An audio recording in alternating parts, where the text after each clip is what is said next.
Hey guys, this is Tabitha. Welcome back to my channel. In this video, I'm going to show you how I made this fabulous red flower dress from the animated movie Belle. Enjoy it. The pattern I was using for this cosplay was Simplicity 2917. It's about a knee-high length dress with a V-cut style like neckline. It was a simple pattern to work with.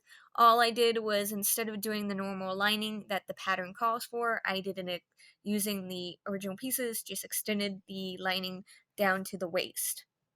And I used a hidden stitch foot to tack the lining to the main bodice. This would not be noticed because of all the flowers and embellishments would cover the seam line. Once the dress was sewn, I ironed the seams down so that they would lay flat on the dress form and against my skin when I would wear it out. And then I would also iron out the line where I would be doing the hidden stitch, tacking it into place.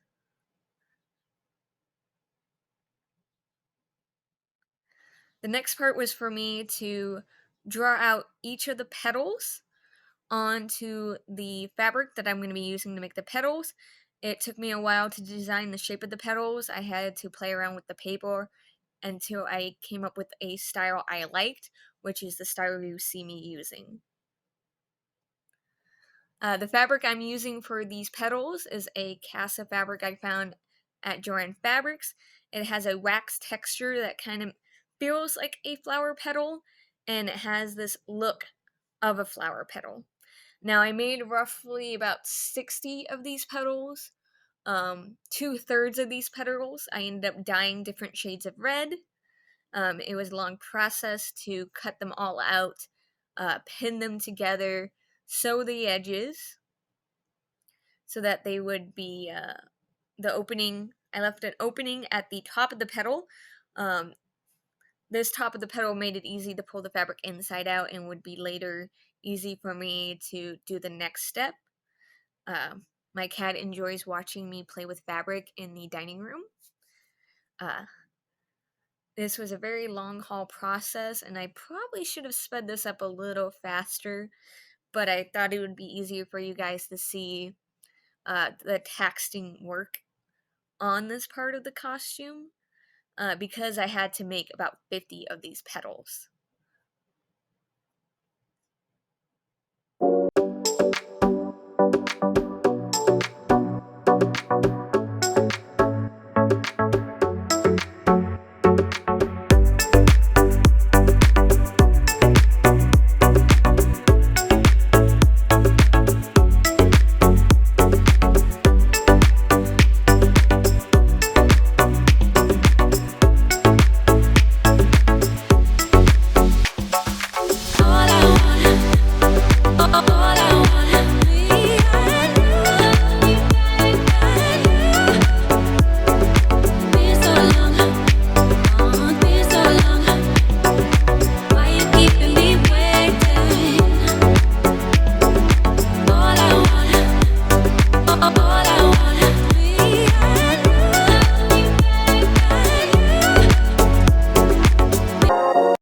Once I had all the petals sewn together, I took some pinking shears and pinked around each of the edges of all the petals. This took me roughly about 3 hours because I made about 50 petals. This also helped that when turning it inside out, the edges would be rounded easier using the iron to flatten them down.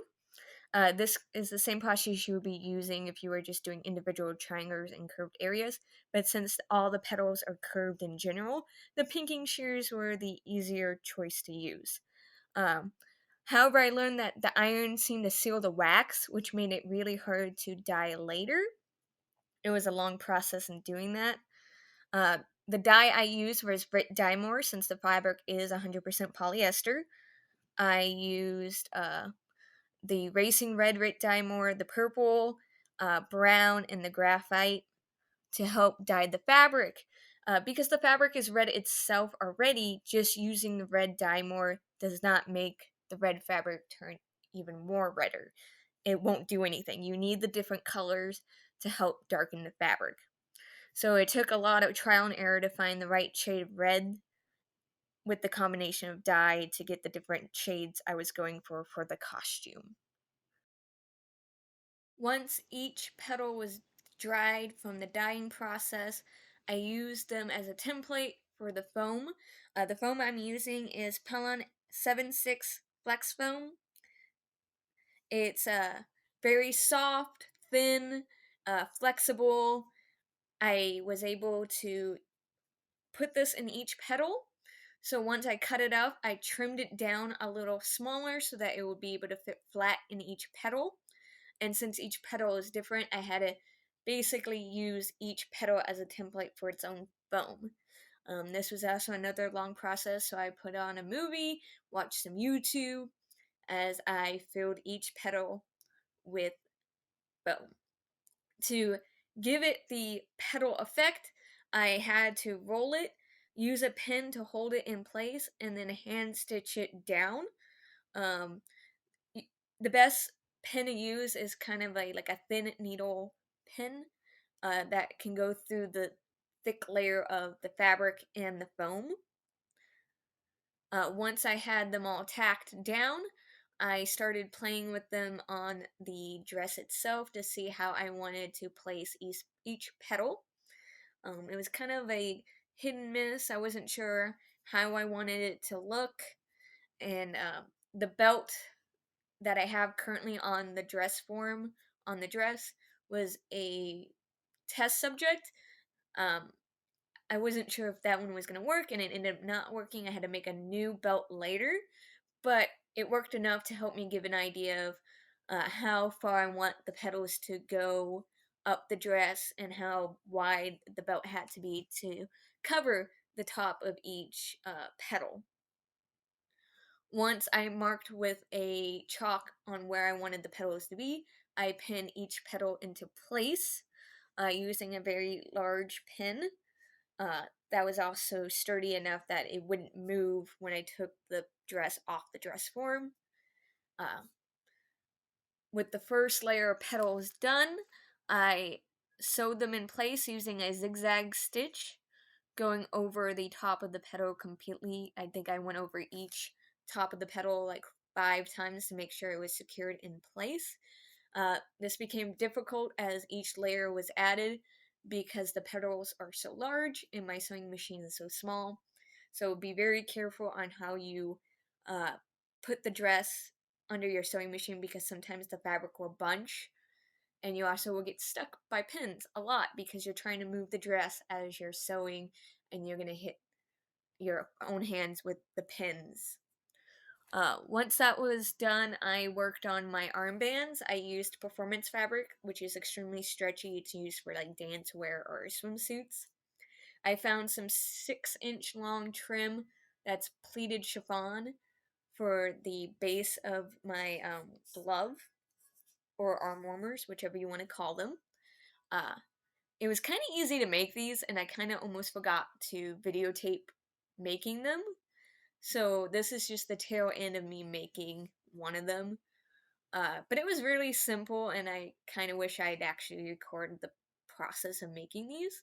But all I did was measure the length of the arm of where I wanted it to begin and end, and then just use some paper and made a mock pattern. And it ended up working very well. And I might do a later process on how, like, not process, later video on how I made these. But it was super fun. They stayed in place. Uh, the hardest part was probably working with the chiffon because it's so thin that when you start sewing the white part, you have to really use a short zigzag stitch because it frays a lot. Uh, but it turned out really well. I love them.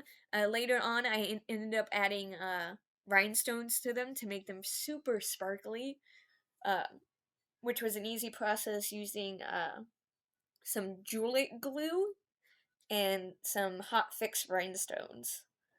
Uh, Sadly, I did not record that because it was kind of a last minute decision on adding some sparkle to these beautiful gloves. The next thing I worked on was the overskirt of the dress. This would go over on top of the petals. I debated a while which style of pleating I wanted to use, and I ended up going with the box pleat because I thought it looked elegant over the petals. This took me about maybe 10 minutes to work on because I couldn't decide what I wanted to do. And then I top stitched the pleats into place. After I top stitched them in place, I used some red trim I bought off of Etsy, and I stitched the trim into place down the sides of the skirt and then along the bottom of the skirt. I went very slow because I was only just going along the edge of the skirt. I wanted the trim to be half on, half off the skirt to kind of give it a kind of elegant look, or maybe just kind of make it look like the flowers were branching off the skirt onto the petals. I really liked the look of it when I put it against the petals before sewing them down in place. This took me a while to do because I went really slowly and had to make sure I was able to sew the trim onto the fabric and not miss the fabric in general. Uh, Later on, I ended up adding some embroidered flowers and more rhinestones to the skirt, which you will see in the final photos of it. Once I had everything done with the top skirt, I put it back on the dress form and I started working on a mock-up for the waistband of the dress. I used some simple muslin I had on hand and started to pleat areas to make it curve around the waist of the dress. Uh, I had to play around with the width so that I had an idea of how wide it had to be to cover the top part of the petals and go past the petals so that I can tack it into place to the bodice. Once I had what I liked about the waistband, I took it off the dress form to then lay it flat later. Here I am using some silky fabric I bought from Joann's. It's the same fabric I use in the Chinese wedding dresses I made. I used my measuring tape to help me kind of lengthen areas so that I would have enough seam allowance to pull it inside out and to turn edges over, and I used chalk to kind of smooth out the rounded edges so that it would look nice and rounded when put back on the dress form later. Uh, a lot of this took a lot of time, uh, mostly because in later parts, which I did not film, there's a pleated section I added on top of this fabric with some red gauze fabric, but that part took me a while to figure out how to attach to the base, this red base fabric, so I ended up doing that off camera. So I apologize for that. So once with chalk, figured out the design and smoothed out the edges, I'm going to cut it out and then use some interfacing to line the bottom of this main base of the belt. I use the cheapest interfacing you can find at Joann Fabrics. It's like 99-cent iron-on Pellon. This gave the silky some body to it and made sure that it would not stretch as I played with that red gauze fabric. The next step I did was add a bias tape to the top of the skirt. This gave it some structure so when I hand stitched it in place, it would not rip or tear. Since this does almost reach to the floor, I could possibly step on it, and this just gives it a little extra strength. I use a red denim, so it's super strong, and I used a curved needle, so it took me a long time to sew it to the bodice, because I'm not used to sewing with a curved needle. I take the same bias tape, and I used it on the top and bottom edge of the waistband, using Wonder Under to glue into place, and then I use the same bias tape for the two end edges. I just top stitch these in place because they would be hidden by the wings of the dress. The next thing I worked on was the wings of the dress. For the wings of the dress, I use a Pellon 71F Peltex one-sided fusible ultra firm interfacing. I use this interfacing a lot to make hats. It's flexible but still stiff so that it keeps its shape no matter what. to make sure it holds its shape, uh, either as a hat form as or in this case wings. I sewed on wire using a piping foot. I feed the wire through the piping foot and use a zigzag stitch to sew it to the interfacing. You want to make sure you use a wide enough zigzag stitch to one, not be able to nick the wire because that could break your needle, and two, you don't want it too wide or else it will move a lot inside the zigzag casing. Uh, the best part about this is you can uh, form the wings or the hat if it gets like squished in your suitcase, or if you need to mold it to your body, you can easily do that. If you don't have the wire, it's just kind of limp. Uh, it's kind of easy to do. It's scary at first, but I say go for it. Once this process was done, I used it as a template to cut some fabric out. The fabric I used was the same red fabric as the petals. On the opposite side of that wax textured design was a more smooth design with no waxy feel. So I used this for the wings and bow of the back of the dress. I left a big enough opening for me to be able to pull it inside out and then later put in the interfacing of the wings. Uh, my cat is currently with me because I'm watching Markiplier, and for some odd reason, my cat likes Markiplier. Once the fabric was pulled inside out, I ironed the seams down. That way, once the interfacing is in, it will lay flat. Uh, this was kind of tricky because of how curvy it was. I probably should have used pinking shears, and I don't know why I didn't. Uh, I will probably recommend you using pinking shears on the edges of anything curved. It kind of helps out. Uh, I checked to make sure which interfacing which went with which wing, and then I played with it, getting it into the casing. Because it has wire, it's easy to just like bend the wire and into like kind of like a taco and stick it into the casing, and then you can bend the wire flat to get it to lay flat. Uh, and then I pin the opening close so that I could hand stitch it close later. And I just used a basic stitch to close that opening down. The second wing gave me a little trouble because I ended up making the opening too small. So I ended up having to really like roll the interfacing to get it to fit through the opening.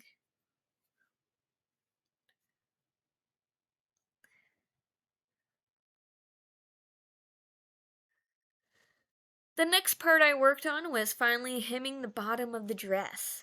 I kind of overestimated on how long the dress should be, but hey, I rather overestimate than underestimate and then try to figure out how to make the dress long enough to, hide the petticoat.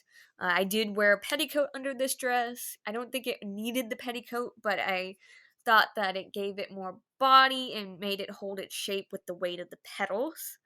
Um, I wanted to make sure the hemline was high enough that you cannot see it. Uh, so it's probably about like halfway up the last layer of petals. I only did like a ½ inch uh, hemline, so I made sure just to give me a little bit of extra just in case I ended up going too high. The last part of working on this dress was the flowers. I used a new hot glue that I discovered called AdTech. It's supposedly 30% stronger than Gorilla Glue and less stringy, and it actually turned out to work perfectly well. I was very surprised by this. And I ended up using it a lot, gluing the flowers to the dress. I think this took me about a whole day to do because I ended up running out of flowers and I had to run out and buy some more flowers. For the flowers that kind of branch off from the dress, I used some floral wiring and twisted about 3 to 4 of these wires together, depending on which stem it was. For the one stem that was shorter, I only used 3, but the 2 that were longer, I used 4 wires. This made it so that the weight of the flower did not cause the wire to bend. Um, and I was able to be able to give it that morph. And I also cut off some leaves and wired around the stem of the leaf to connect it to the wire to make it look like that the wire was a branch in on itself. It ended up kind of looking like a vine had been crawling off the dress into the air. It turned out really well, and then it just took a lot of practice to figure out, how many wires I need to make sure that the weight of the flower did not cause the wire to bend on its own. And and it was, a lot of work.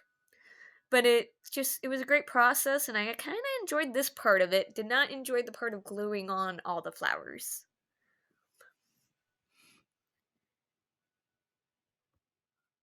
Once I had these stems made, I hand stitched them into place using the same red jean thread I used on the upper skirt part. Uh, and I used the same curved needle. I probably would recommend doing the branches first before you glue on all the flowers.